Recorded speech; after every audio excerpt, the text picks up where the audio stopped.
Alright guys, so the topic today is neurolinguistics for sales.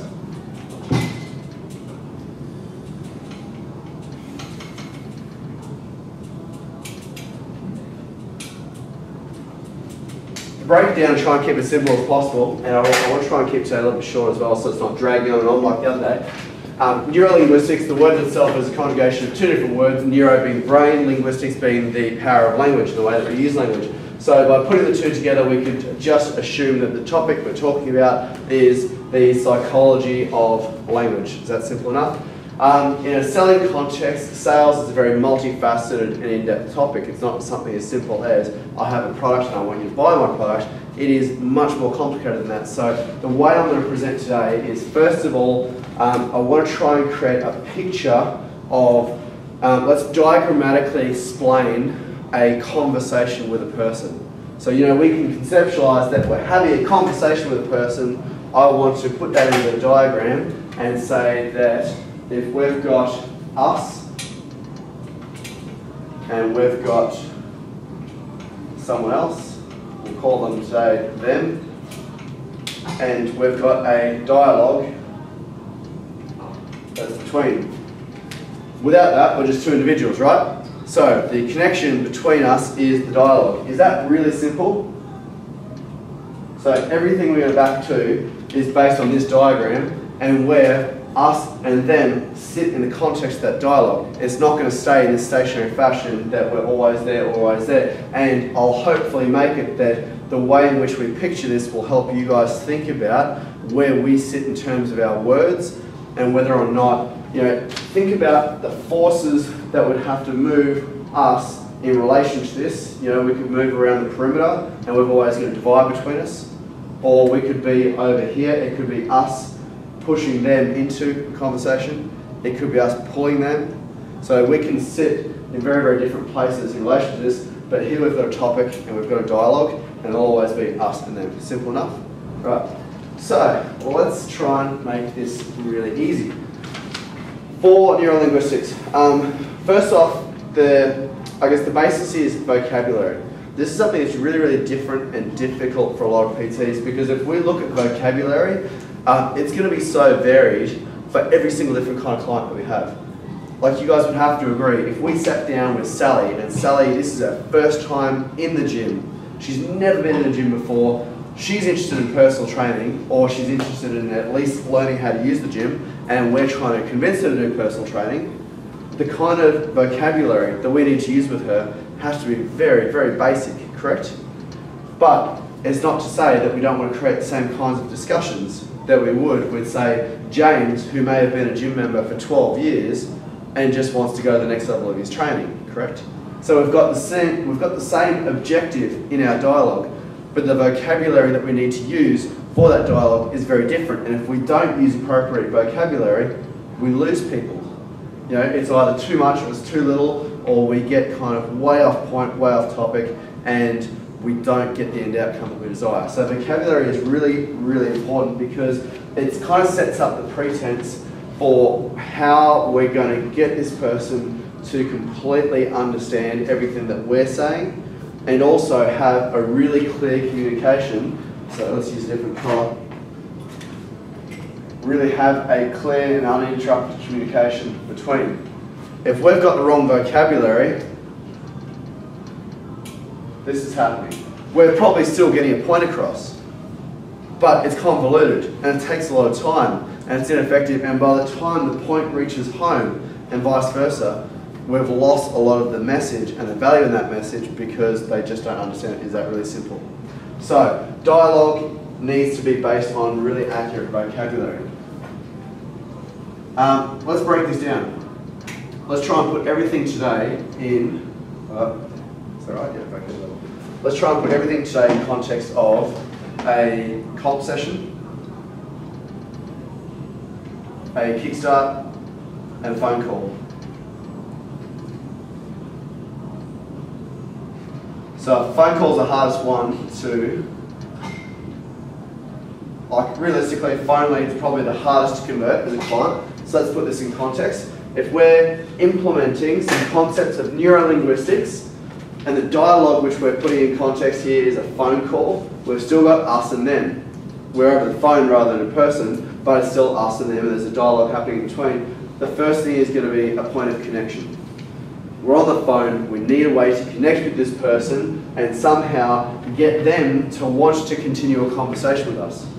So, vocabulary here is really important as a starting point because we need a really clear and explicit message of why it is that we're calling them in the first place and what it is the benefit of them continuing to talk to us.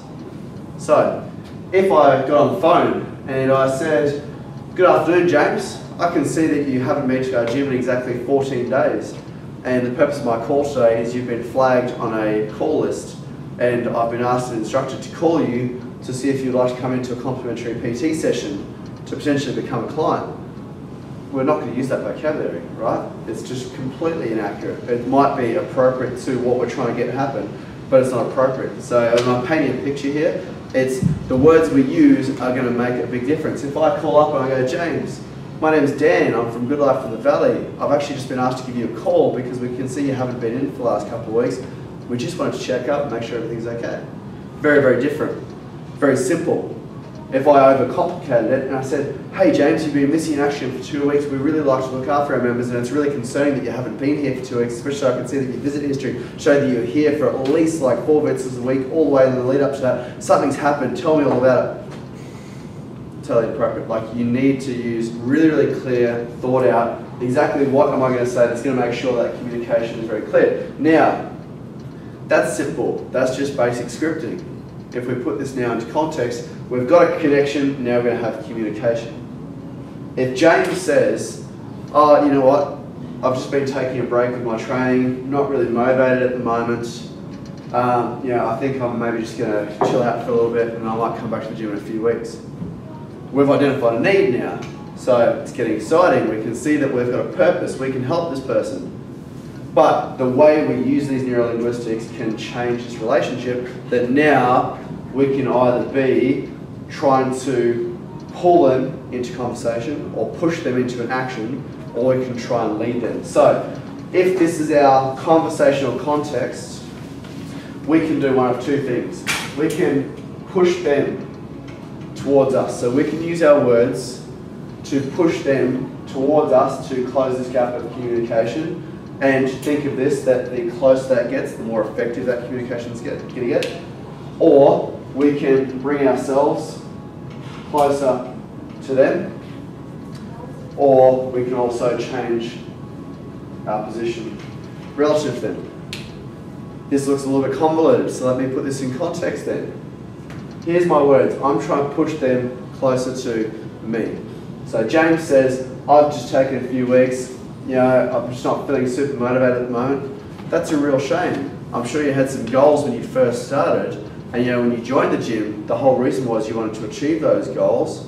Why don't we try and get you in, come into training, even if we can do something to motivate you to get back in the gym, and that way it might kickstart that again for you. So I'm very firm in where I am, and I'm trying to bring James closer to me. The tone of my voice suggests that. The words I've chosen suggest that. Let's change that then to, if I'm going to call myself over there. "James, I totally understand you. I've been in that circumstance before where I'm just not really feeling totally motivated about my training, and we hear it a lot all the time as trainers. Look, I'd really love to help you because I can certainly sympathise with that context. Why don't I make an effort to find a way to get you in, and why don't I offer you a comp PT session that might actually just drive that enthusiasm a little bit more." Same action, but I've just positioned myself differently. Their emotional context is there, and I'm bringing myself into their emotional context. Does that make sense? So I've actually offered the exact same product and service, right? I've offered the exact same thing of a comp session, but I've changed where my emotional context is to bring them over to me.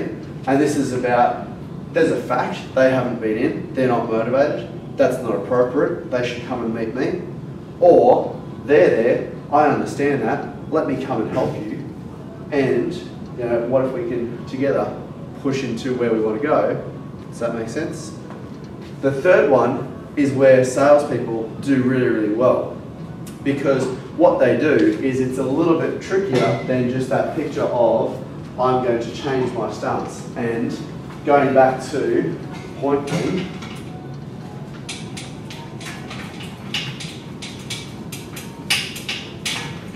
what if someone says they don't have time? I hear that a lot all the time. so that is definitely an objection, and coming back, I'll talk to you about overcoming objections afterwards. Totally different to neurolinguistics. That's just here's a objection I have to coming in and seeing you, Yeah. and there's some really quick answers that you can have to overcome that. So, putting it in context again, them, you, and our dialogue.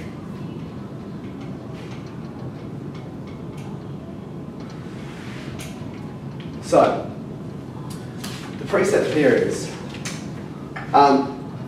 if we can then look at that graph and say that that's really about a position in a discussion, right? It's about an emotional context. So rather than just the words, it's not just the words, but also the tone of voice, the way in which it's painting a picture of how our words are putting us in relation to them. It kind of changes the feeling of what our words have to say, but at the same time, it's not a conversation is not, hi Matt, how are you? I'm really well, thank you, and yourself. There's no emotive to that discussion, right? Words have subliminal feel. If I go, hey Matt, how are you today? And Matt goes, yeah, I'm really good, how are you? We've said the exact same words, but the tone of voice, the context, and the body language change things. We can make inference of that over the phone as well, because you can hear what someone is saying just as much as you can see what someone is saying. So if we're then bringing it back to the context of a phone call, neurolinguistics is critical because the emphasis of our words and how we position that is probably more powerful than the words we actually say.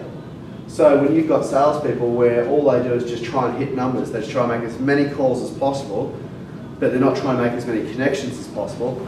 Yeah, they might be great at sales, but it's just a law of averages. They've got to make X amount of calls and they'll get X amount of appointments and they'll get X amount of sales. Great salespeople go, I've got a limited number of leads, I want to get the best physical conversion of every single lead, therefore every single phone call I want to make, I want to get as deep a connection as I can with this person, and whether it continues now or down the track, I want to make this a fruitful dialogue. I want something to come of this. So, putting this in the picture then, if we're really thinking about the emotive of these words and how it feels and how it's interpreted, we can start to paint a bit of a journey. So, first one, and this is really basic neurolinguistics. So if you look up NLP, let's put it up in terms of the dialogue here, the relationship. You've got the change the I and you to we's. I'm sure you guys have heard that before. You know, I know and you're at versus, you know, we could do this together. You know, you're painting yourself into that picture. That's really simple. I really encourage you guys, if you're not doing that, that's the first thing you need to do, because you want to operate in this space, not playing ping pong between the two. So we is the joining space between that. Second to that, and that's pretty basic, you just bring it together. You know, together we can achieve this, or with my help, you could do this. Does that paint a bigger picture for you? Yeah. So the we is a lot more powerful, but it's also in context. If this is the first time I've ever met you, and I'm speaking to you on the phone, and I go, together, we can do this. You're gonna go, this guy's a creep, and hang up, it's awkward. So, you need to put it in the appropriate space. But there's more to this as well, and that comes down to you know, the way in which we use our adverbs and our adnouns, and you know, it's not just about I, you, and we, but it's about where are they at, and then how can we paint a picture of where they could be, and then we kind of present some expertise and we bring them in. So rather than trying to come there, the idea is that we're trying to bring them in a little bit, and we're trying to come in a little bit, and we try and bring them in a little bit more, and then we try and come into the middle, and we try and join together, which seems really complicated, but let me put this in context. Let's paint a picture of a phone conversation. I call up Matt. Matt hasn't been to the gym for 3 weeks. I call him up and I go, hey Matt, this is Dan from Good Life at the Valley. I just wanted to touch base with you. I've been asked to give you a call and just check up on how you're going. We can see here you haven't been to the gym for 3 weeks. Is everything okay? Matt goes, yeah, I'm all good. I just haven't really been to my training lately. I've been really busy. I haven't got much time for training. Yep, totally. You know what? I've heard that already a couple of times today, and it's probably really hard because we don't have that many hours in each day. I can see here you used to train a lot. Has something changed recently? Oh yeah, I started a new job. Oh, awesome. So, I guess that's a really fruitful thing for you though, but do you miss being at training? Is that an issue for you, or were you not really motivated about it in the first place? Oh no, I definitely miss the gym. It's just really hard work at the moment. Yep, I totally understand. And you sound to me like you're someone who's pretty goal-oriented and motivated. We'd like to help that for you. We as a brand are really customer service oriented. I would like to find a way today that I can organise for you to come back to the gym. So you tell me, what would it take for us to make you enthusiastic enough and excited enough to prioritise your training at some point soon to come back to the gym? Oh, geez, I don't know. Okay, well look, I totally understand your predicament. I work a lot of hours as well. I'd really like to help you. So let me personally help you. Why don't I offer you a couple of free PT sessions? You let me know what's the minimum time you can spend and where that would fit with your schedule. I can't guarantee I've got those times, but I may be able to shuffle something and make it fit as well. Would that work for you? Yeah, that actually sounds right. I reckon I could do that. Awesome. So we're navigating this discussion. Does that make sense? I'm the you and I'm pulling them. So I'm the expert on being with our, I'm trying to pull them to me. And then I'm letting them be in their emotional state and I'm coming and meeting them. And the difference is, it's not an aggressive pull to the center of that conversation. The difference being, if they're all the way over here and we're all the way over there, and this is the gap that we need to provide, it feels like I'm going and getting someone. Like no one wants that. It's too full on. So, but that's what conversations feel like. If you're, have you guys ever had a pushy salesperson on the phone, like a telemarketer? Is that exactly what it feels like? They're pushing you. I did the other day. I was driving home, and someone started booking me into a mortgage discussion appointment. So they hadn't even discussed what it is they were trying to sell me yet, and they were trying to confirm what appointment time I prefer. So totally inappropriate, and that was my feeling, is I'm being pushed into something I don't want to go. There's no understanding of where I'm at, or that I might be busy, or if it's even a product that's relevant. But this is often the case because we don't have a connection, so they're ages away from us. So this is a much more powerful tool to connect with people, especially in the instance that we don't have a purpose for an appointment that's really relevant to them. Change that though to if we've got a comp session or a kickstart, it's very, very different. That divide is not nearly as much because they've got a reason to sit in front of us. If we're trying to book a complimentary session, the kind of person that we're going to approach and talk to or interact with is often someone that we can see we've got some benefit for, correct? We probably don't go up to random people and say, hey, do you want a comp session? Hey, do you want a free PT session? But the people that we would see, if we've helped them on the gym floor, if we can see there's an issue that they're struggling with, we can see there's a reason for them to use our help. It brings us a lot closer because the dialogue is immediately something relevant to them because it's about their capability against their goal.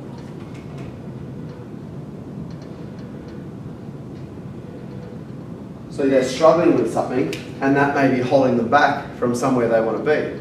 So it's really relevant and it's easy to do that then because we might only have to do that once. But the further we are away, the more it's this song and dance of controlling our words and controlling our position in that discussion to try and close that gap. Once it's easy, once there's some clear understanding that you want what I can do and I want to offer that to you, we've got ourselves either a comp session or a client or whatever it might be. So it's really easy. But you are always going to have this song and dance. The hardest thing can be, how do we even know where we're starting? How do you know what that gap is? So let's then put it in, paint the picture. Cody's out there, he's talking to someone on the gym floor, and you know, he can see that their squat is just, it's awful. There was a guy squatting like this last night. So your expertise can easily correct that. But he may not think he's awful. You know, he's at the gym, he's been there for 6 months, he's feeling strong, he doesn't feel injured, he feels pretty good. You can see the cataclysmic outcome that's about to come, he can't. So you've got a big divide because you haven't got a need vision at the client side or the member side, but you've got a reason at your end. So you can close that gap. Hey champ, how you doing? Nice to meet you. My name is.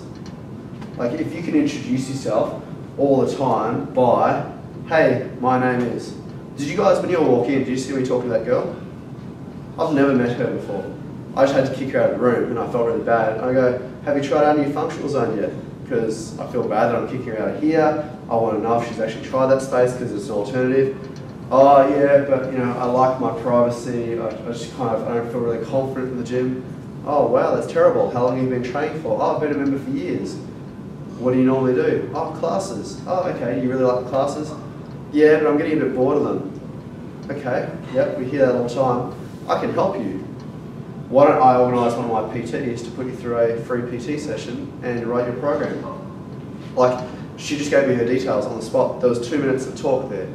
And I'll give that to, like, I already found out the kind of PT that she wants and found out that she's actually been thinking about getting a trainer just because I did this. I could sense there was an emotive need. I met her and then I apologise. Here's the reason why I have to kick you out. I feel bad about that.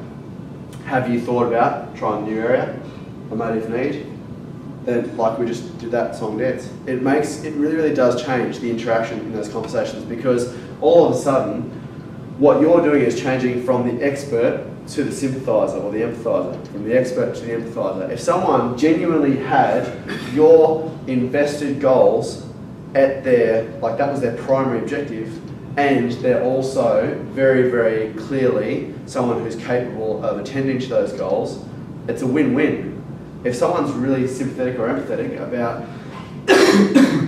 you know, your position and maybe you know, they have some weight they want to lose or they have some fitness goals they want to achieve, if someone's really empathetic to that and like, oh yeah, look, totally understand, you know, we can definitely work towards that, that's something that's really important to you, that's great. You've created a position close to them, you're empathising with them, but you haven't presented a position that you're the expert yet.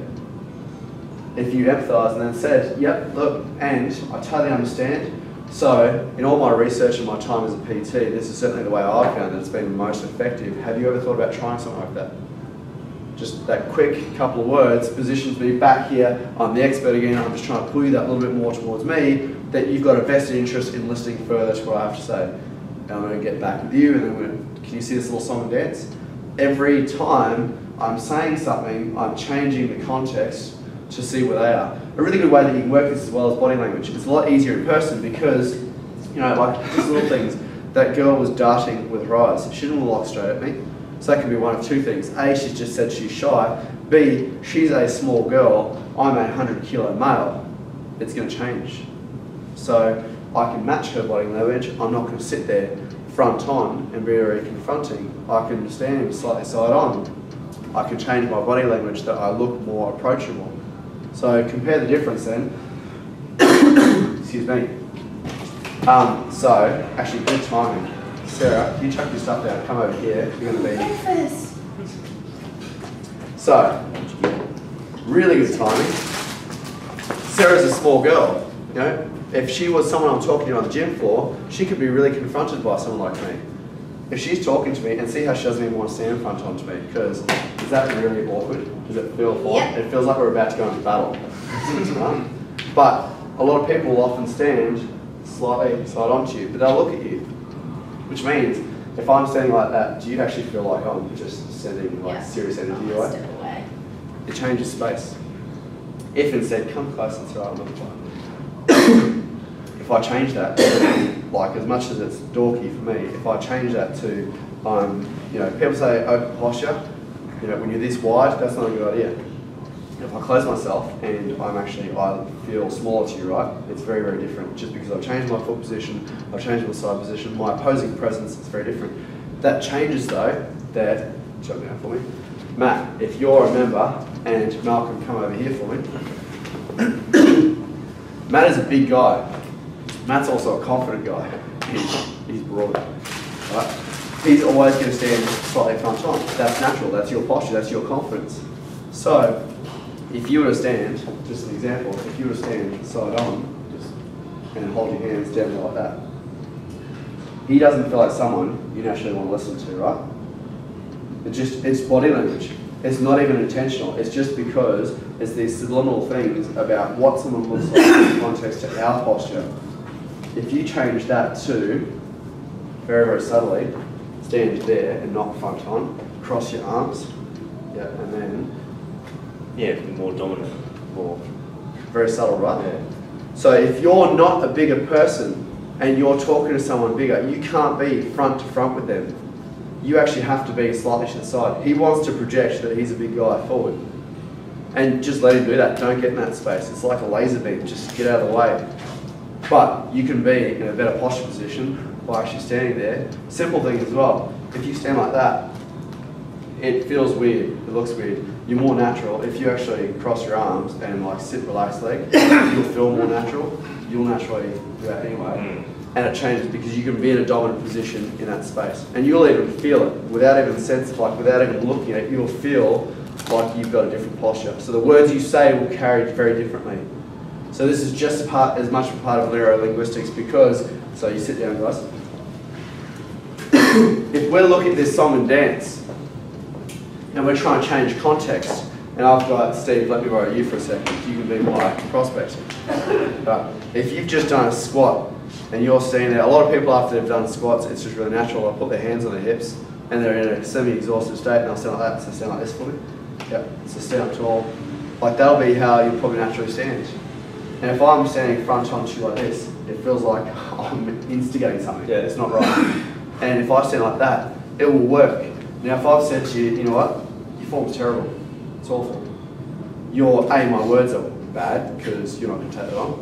But if I stand like this and I say, look, have you ever actually considered that maybe the way you're doing it, it's appropriate to that goal? But if your goal is to get to there, you just kind of need to change the mechanics. It's like imagine that you've got a little bobcat and that was awesome to landscape your yard, and now you're going to build a skyscraper and you need to work on a much bigger project.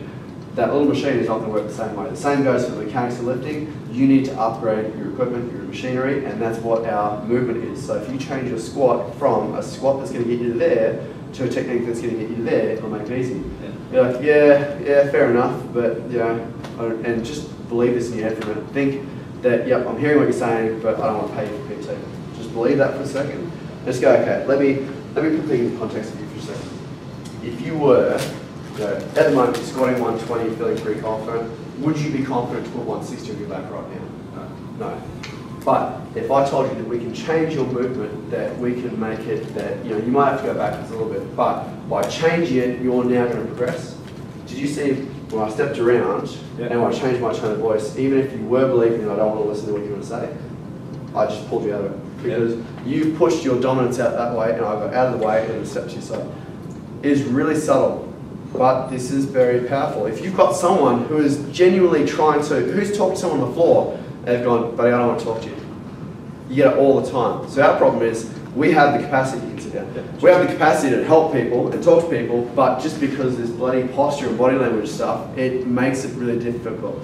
It's not a skill that's easy to master, but if you practice it and get really good at it, it can be really, really impactful in terms of the way that you interact with people, and like you can sense there, you can change your tone of voice, you can change your position. I went from understanding, yep, totally, look, I understand where you're at, this is exactly the point, I painted out a picture for you. You're like, yep, I hear what you're saying, but I'm not sold.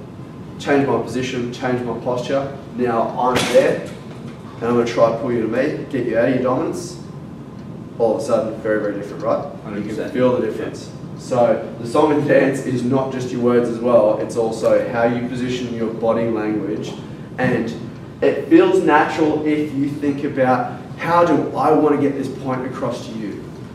Forget the forget the concept of neurolinguistics and forget the topic and the science and everything else. Just think, how do I want to get this point across to you that you're really going to listen to me? And if you do that, if that's the first thought in your mind, it radically changes things, because you're going to be moving yourself, not I'm thinking, all right, they've said this, so right, I need to be here. No, that's not going to work. It's going to look so awkward. You're going to look like someone who's got severe autism trying to have a conversation with a normal person. You need to do it just because you're thinking, how am I going to get this point across?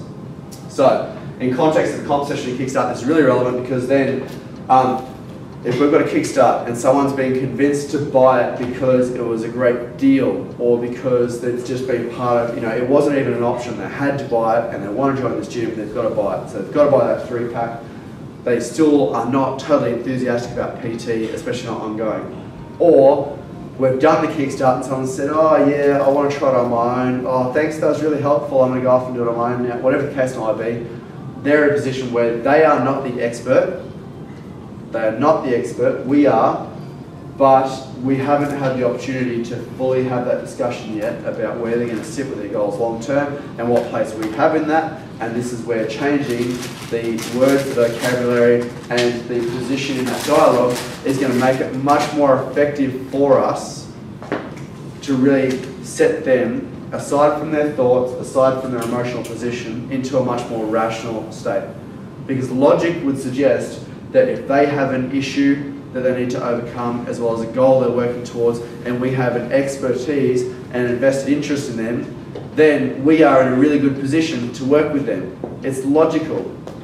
But the emotional is very, very overriding of that, and that makes it hard. So, bring it back then. So, all this is called is position of conversation. Yep, or position of point if you want to go on the Americans. This methodology is called leading opportunity. So think about you trying to lead them to do stuff. And a really great way of doing that, if you've been called by a telemarketer, just go through this in your mind for a second. You've been called by a telemarketer, it's Vodafone, and they're trying to sell you a new phone plan. You used to be their customer, you've switched to Optus, you love Optus, you're fine, Vodafone's calling you up, and they're straight away trying to sell you on a great new plan they've got. You used to have this, and now they bring it back, and it's got even more. They just go straight into the sales context, and you feel like you're being pushed into something. What do you want to do? Get away from me. I don't want to talk to you. I'm not interested. You haven't qualified my needs. You haven't even investigated why I even left your business. You are not there for me. You're there for you. So their position is wrong. But second to that, when you're looking at it, how do I describe it? Think of it as the way in which they're doing it. It's really about being pushed towards direction.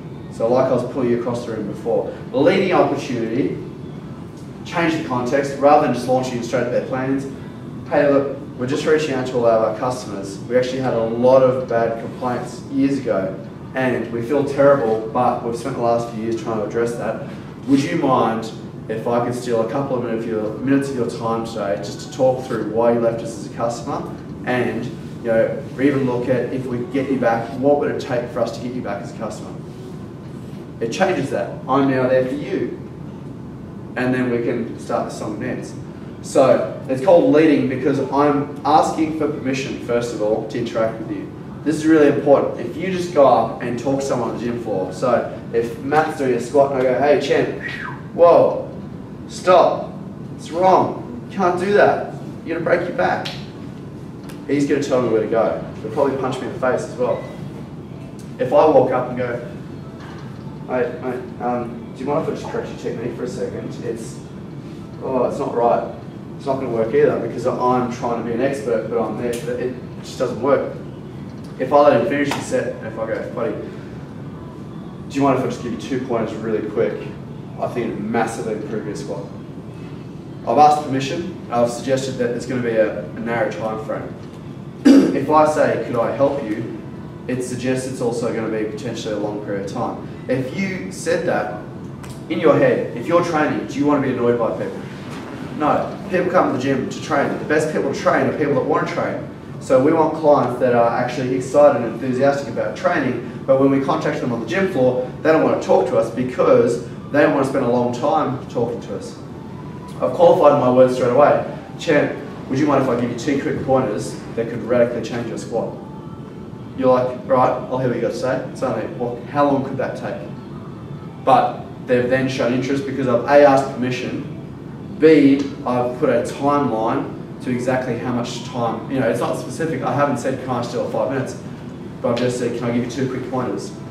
It sounds like it's going to be over and done with and I can get back on with my workout. It's probably easier to just listen to you than to tell you to go away. Matt's now more, if I said that to you, are you more likely to just hear me out? Oh yeah. Yeah. So my objective was the same, my capacity was the same, my intentions were the same, but my position was different. So this is before I've even entered this sphere. This is where we were. We didn't have dialogue.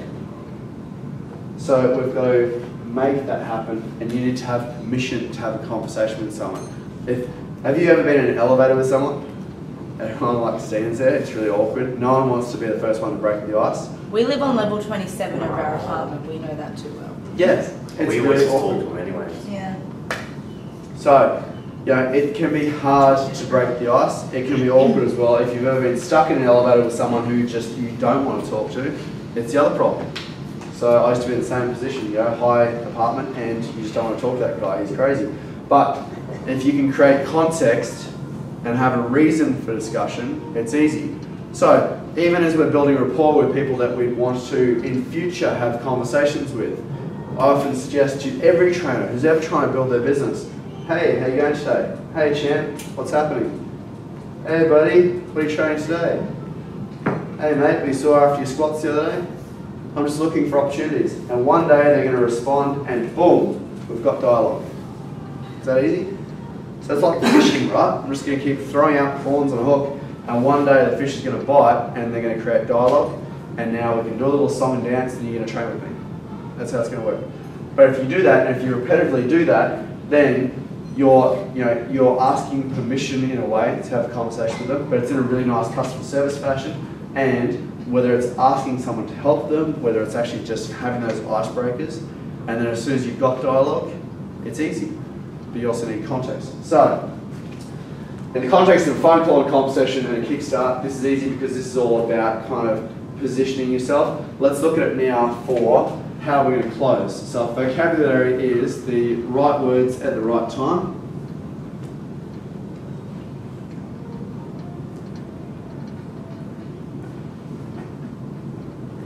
The position is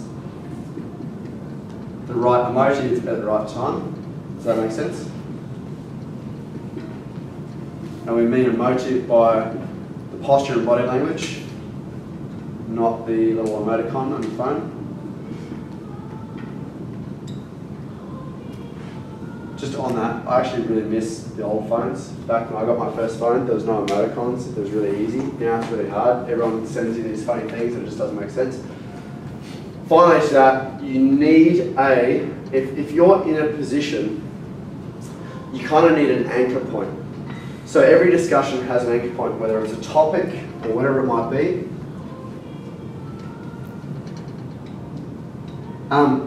If I was just chatting with someone, and this is really relevant to closing, so just bear with me while I get to the point.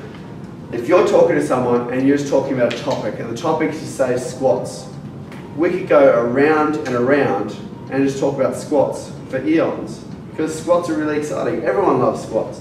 If you just go around and around and around, the conversation is not anchored to any particular thing. It's just a discussion around squats. So I can't pull anyone towards squats or push anyone towards squats or whatever, because it's just a general discussion. If there's not a particular anchor point to it, and what I mean by that is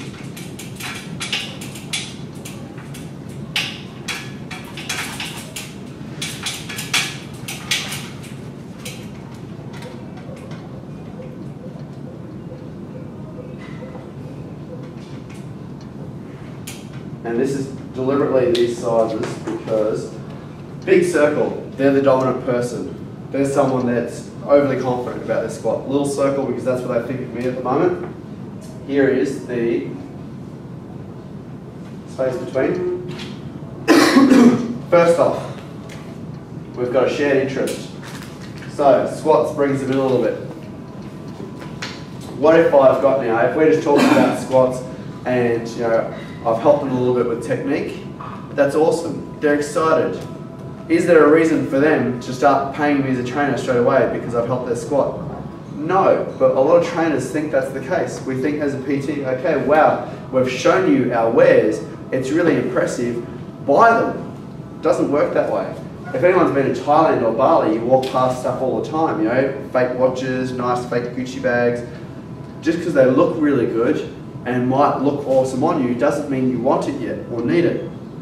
But if you've got a bag and it's got a broken strap and someone points that out and goes, look, that's only going to last you another couple of weeks, you need a new bag.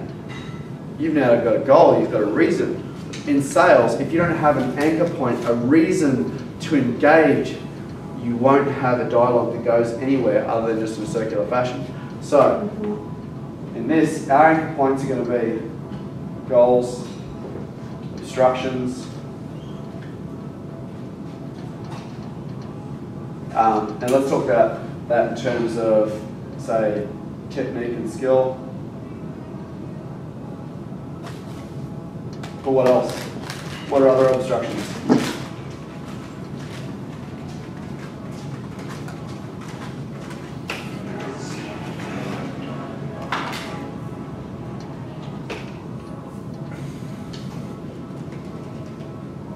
Injury. So I suppose that's a technique, I guess, because technique can just cause injury. Not bad technique. Yep. If someone's really not capable, exactly that girl before, she's motivated, she's actually fairly, she's got enough skill to be able to train, she's got enough technique to be able to do what she's doing, but she doesn't have enough availability of exercise to be versatile around the circumstances of training. So I kick her out of this room, she doesn't know what else to do other than do a class. So that alone was our anchor point. I identified that really clearly early on, and the rest of the discussion is now about this. So we're just getting closer and closer to this goal until we're meeting somewhere and we've got that discussion. So if you're not finding an anchor point, you cannot drive that anywhere, then changing your posture is pointless. If I just change to a dominant posture and tell you more about squats, you're still not going to want to employ me. If I found your goal and I know you have an obstruction to your goal, and you're actually really motivated about that, I have a bit of a discussion about what's changed recently that's stopped you from getting there.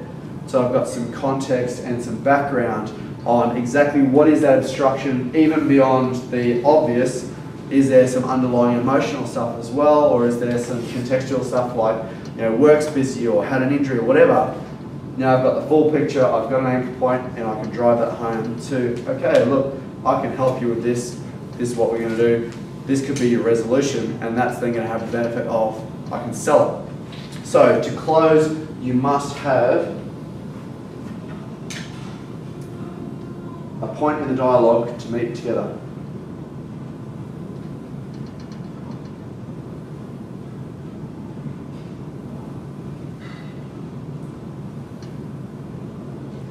So, and this is where, this is the point where the I's and the U's turn into we's. That is the only time that it works effectively. So, if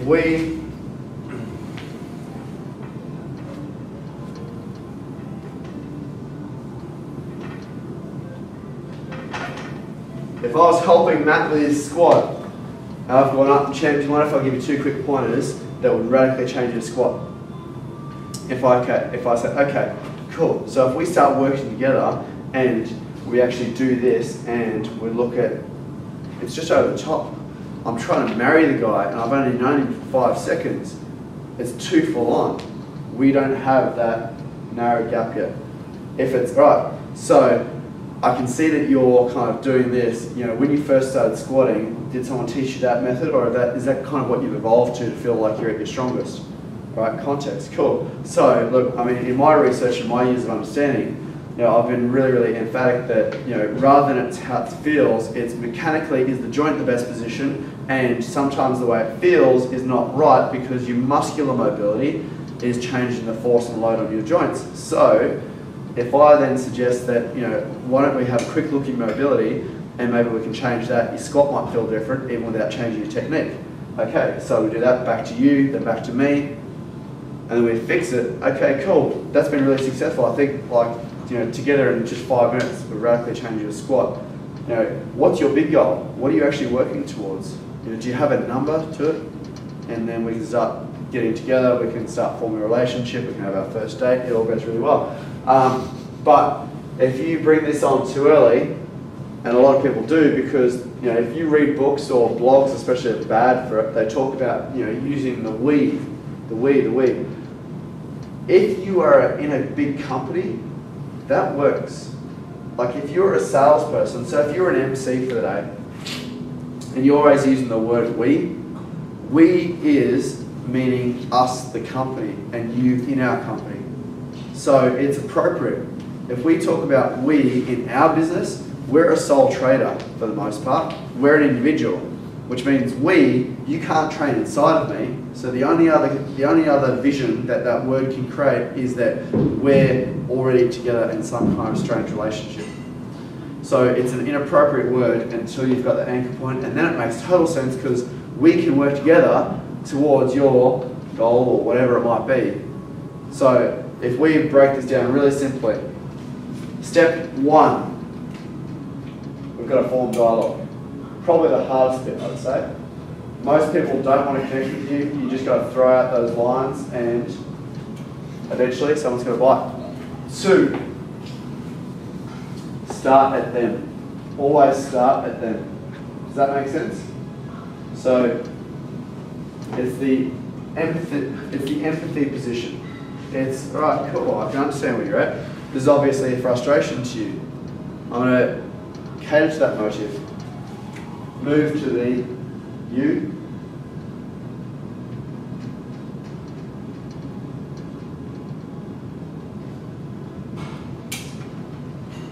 Yep, look, totally. I hear that all the time, and in my years of training and research, and the reason I say that is, if you're a trainer and you're in your first year, it can be really hard because people don't give you credit for the information you know. Grant and I are lucky. I've been doing this for 14 years, and you're about the same, right? A little bit more. Yeah, a little bit more. So, it's easy because people look at us and we look old. So people just go, "Yeah, you must know what you're doing." But in saying that, it doesn't always make it easy because I'm not always the appropriate trainer for a client. And I told that girl, she actually asked me if I could do a session with her. I don't have time. I'm sorry. But if you actually talk about not just your years as a trainer, but your years of research, your years of experience, because I'm sure most people as a PT have been training for longer than they started as a trainer, which means you may have been training for 8 years but have been a PT for 1. Your expertise is relevant to 8, not to 1. So I often use that because what it changes is in their mind, in the last 6 months of my time as a trainer, someone's going to go, what, you're new, I can't trust you. But if you say, in my years of experience and research and time as a trainer, all of a sudden, very, very different picture. I'm someone that really, really, really pays a lot of attention to my practice. So I'm now an expert. And then we start our dance. I know it's an awkward word, but it really is. It is an awkward dance.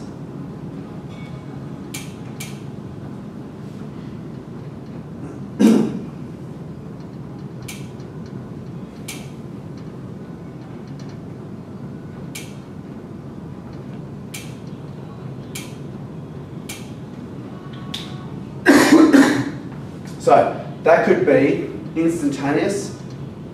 That could also be over months. So I've got some people that are leads in the bank that I haven't really kind of activated them as clients, but I do this with them all the time because one day I'm going to need a client at the time that they train and they're going to be ready and primed to go. But I still always do this constantly. It's just a habit now. And when you do it, all of a sudden, one day we're just going to bring it in towards the anchor point and close it. So that may be, for some people as well, you're going to get a point where you may just overstep it and you go too hard towards I'm the expert, this is my opinion, and they go, whatever mate.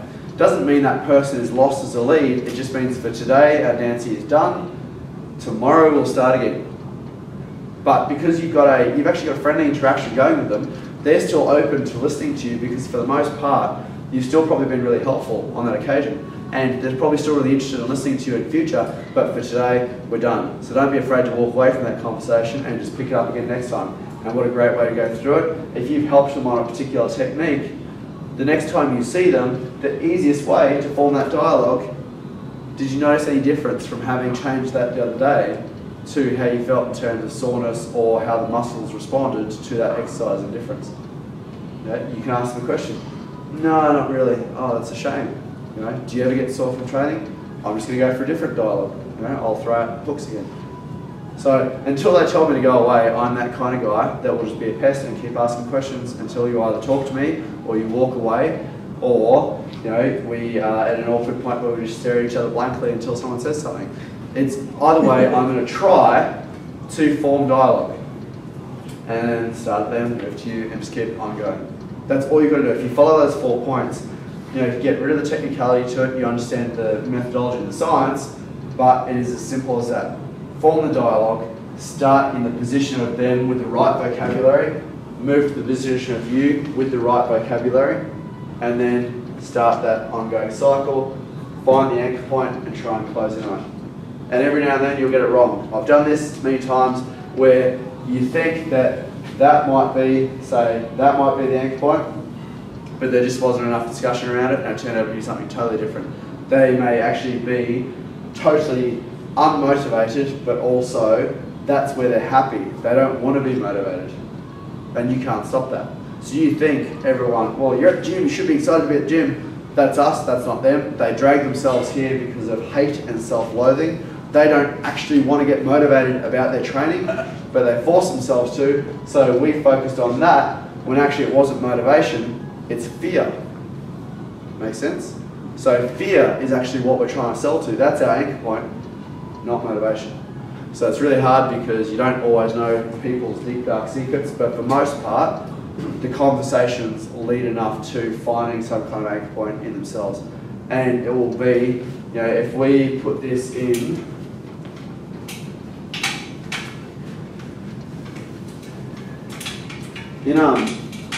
So with that fear though, how do you kind of... Oh, I've got no idea. I'm a qualified psychologist, and I've got no idea. Yeah. Hate self-loathing. Deep-seated mental. Because I've got a mate, he just doesn't even want to get into the gym, and just when he does, it's just, it's like, well, can't you get motivated about it? Jesus. Some people are happy being nowhere in life. Yeah. Their life is, their goal is to survive with as much comfort and luxury as possible during that period. If we look at a lead map, so if you, let's say you work for a giant company, like say a pharmaceutical company, and you plug everything into an iPad or a phone or whatever, you know, all interactions are logged. Every kind of lead that you have is logged, and you can paint it to what they call a lead map. So if you've got people, and over your first, you know, let's look at it as a month, there's all these interactions. So if this is timeline,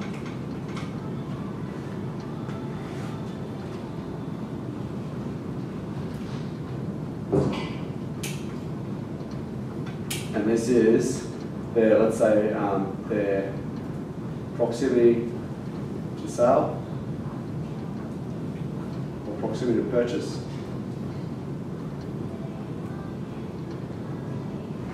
Does that make sense? So proximity to purchase, time in months. We've got a whole lot of interactions, so we're just throwing out anchors. Some people straight away show interest, others don't. But what happens is this.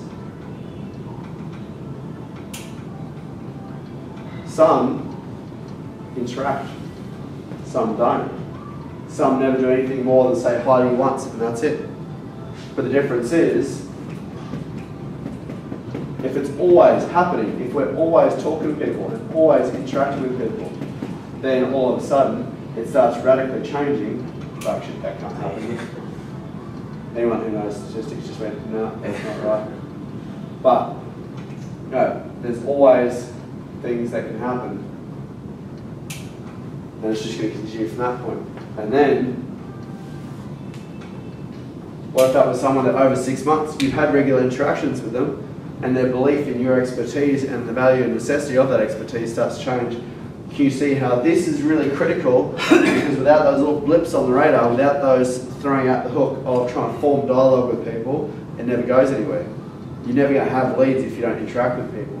But simultaneously, you do not expect every single one to do something now, but because they don't do it now, don't cease follow-up. Don't cease being a nice person who's approachable and helpful just because at that one instance the dance stopped.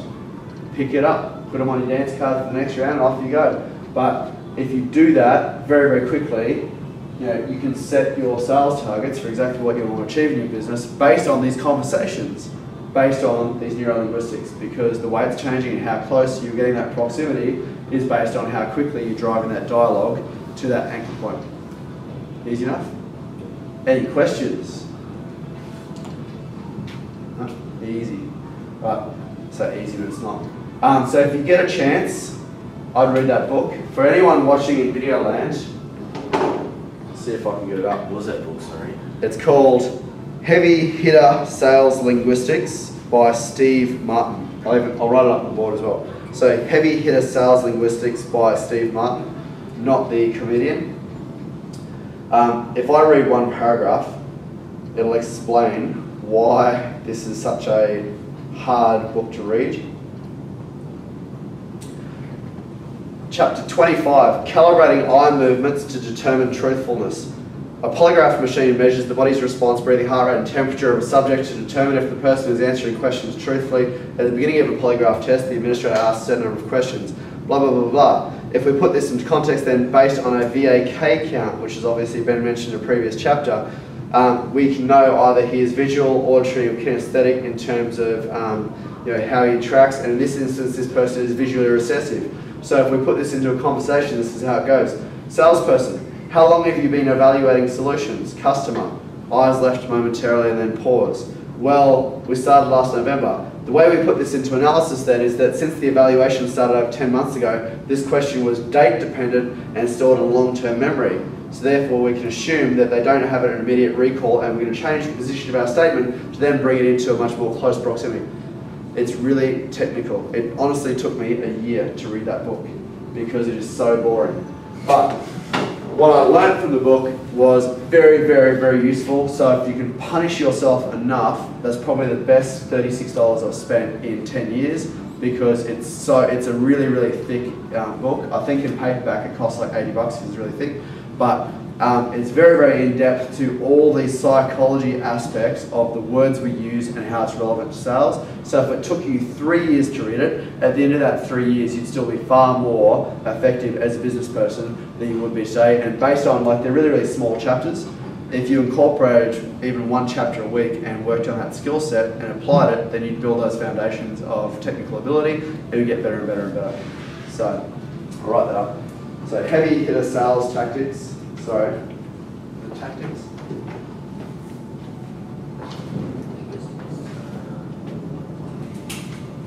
Heavy hitter sales linguistics.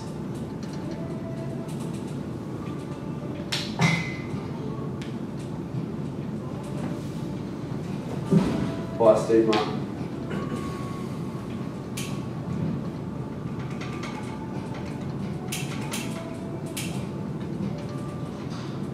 Right, easy done guys.